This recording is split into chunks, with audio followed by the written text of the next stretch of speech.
Hello everyone.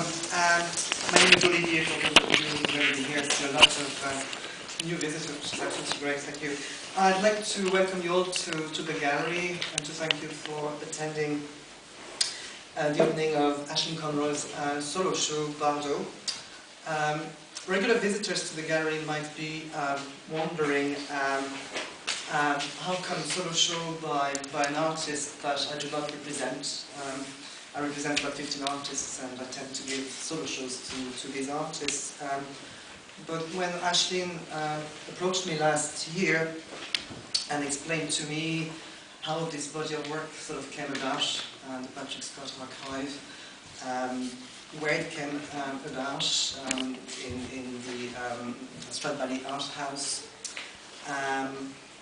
and the wonderful show that she had here and the feedback about it, and how keen she was on exhibiting this body of work in Dublin, I just had to say yes. And it was not a hasty decision on my part, you know, but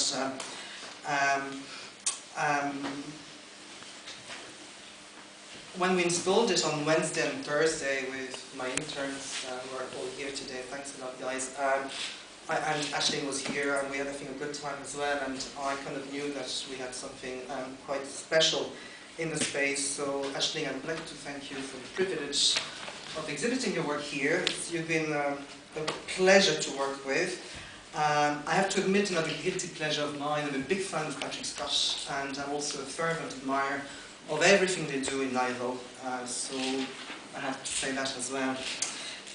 It gives me great pleasure to welcome our guest speaker today, Pauline Cummins, our mother, as I would have been able to address her once. Indeed, some of you might remember the excellent exhibition of live performance titled These Immovable Walls, Performing Power, curated by Michel Brown at Dublin Castle in 2015. Well, as part of Pauline's performance, despite at the gate, members of the public were invited to join in as the daughter of Emily, Duchess of Leinster, and mother of Lord Edward Fitzgerald, one of the leaders of the 1798 rebellion. Well, I actually did join in, and for a few minutes, I was one of your daughters. Emily May, born in 1752 and 1818. I really enjoyed your performance, Pauline, which I felt was very powerful, and which was really a meditation on the birth of a revolutionary from inside the body of the aristocracy.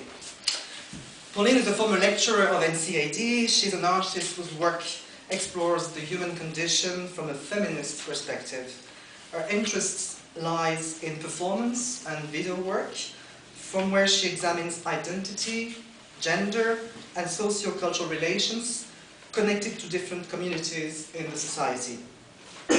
Her examinations of locations questions how the self is constituted and how people act within a group, either chosen or determined in social situations such as work, education, leisure time social activities, or the basic structure of the family.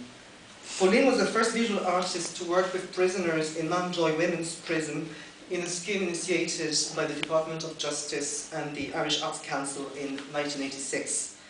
She's had video installations and commissions for the Neonatal Unit National Maternity Hospital, Dublin, in 1995, and with Fire Station Artist Studios for Inner Art, where her video installations were shown in confession boxes in 1997.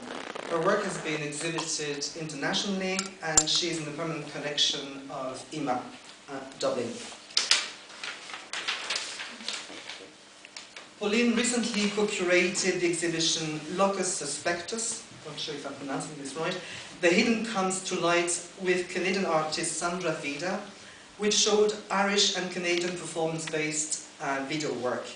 She co-curated Terms and Conditions, video and performance work in 2007 with artist Aileen Barry from the Mermaid Art Centre in County Wicklow. She took part in the exhibition Chaos at Open Space Gallery Victoria, BC, Canada in September 2010. Her performance and video work was shown in Between One and Another with Canadian artist Sandra Vida at the ICC Paris in 2012. Last but not least, Pauline was one of the 16 artists who performed in Kilimanjaro as part of the national commemorations for 1916-2016. Ladies and gentlemen, it gives me a huge pleasure to welcome you, Pauline Collins.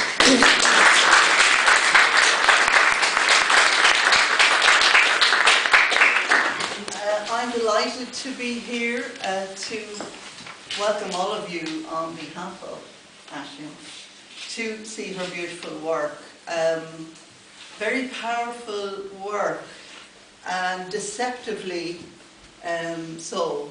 It appears so simple in the beginning, and suddenly you're drawn into work of such depth and intricacy that you can understand when Aisling writes that this work is about the subconscious, about our subconscious, about the patterns we create within our own thinking, and that we repeat these patterns again and again and again. And everybody does this, and everybody recognizes this.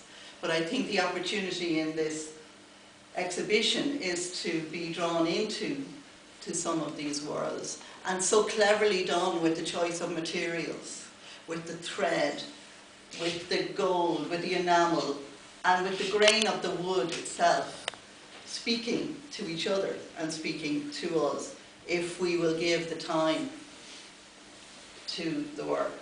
It will reward us.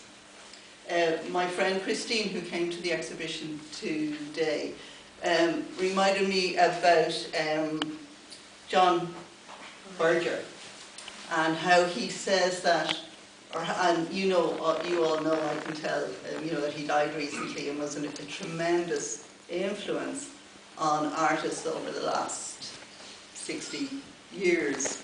And he speaks about when is a painting finished, and when the artist says, well, I won't do anything more to that, that's just right, now I can't do anything more with that. And then there's the space where the painting or the work exists, and then the audience comes, and they kind of complete the work in the conversation that you will have with the waiting image that Aisling has created. The other things, well, I love all the work, I love the depth of these ones, the darkness of these ones, the light of these, but they're still all the same world you're entering into, and you'll see all the repeated triangles and circles and the movements in the work themselves. But what I love about the whole idea about the exhibition is that the other dimensions, that we're looking at history, we're looking at Patrick Scott's work, and its influence, as Aisling says, was more, I think, in a conversation. That is the lovely thing about art, that when you go to somebody's exhibition, you kind of have a conversation with them. And when she was looking through the archive and understanding, oh, he was really interested in meditation, he was really interested in some of the aspects that I'm interested in exploring, that you then have an opportunity by going to archives or going to exhibitions to have that own private conversation yourself with this amazing, and I think terribly underrated artist and what he contributed to us and the development of modern art in Ireland. And then the third aspect that she's created for us and allowed us access to is meditation. In the planned meditation that will take place here on the 25th, so that we can all come and be here with the work and meditate together. So I think just all those layers, it's like she's created in real time the layers that she's created in the work for us all to explore.